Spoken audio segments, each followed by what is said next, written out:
जिते जन प्रभु सेवक मान अच्छा द्वारा प्रभु कार्य करुँच केवल मो द्वारा नुहे केवल आज्ञा द्वारा नुहे जे कौन व्यक्ति जीशु नाम प्रार्थना कर प्रार्थना शुणा हालेलुया जेहेतु ए शक्ति कौन पास्टर पाखरे नाही कोठार अछि जीशु नाम रे हालेलुया आज आम समस्त आज मिनिस्ट्री करबा समस्त मिनिस्ट्री करबा रेडी अछते कि केते लोक ईश्वर कार्य करा पे इच्छा करछथि आपण को द्वारा हेबो जोहन 6:29 पद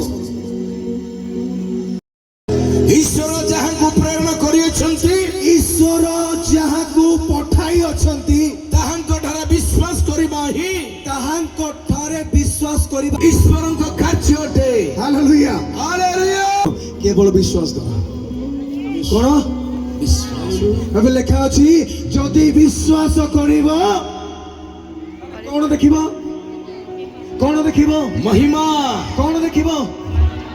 ईश्वर को महिमा देखिब आज जो मैंने विश्वास करे मो प्रिय माने ताकर लाइफ ईश्वर को महिमा हो आमेन हालेलुया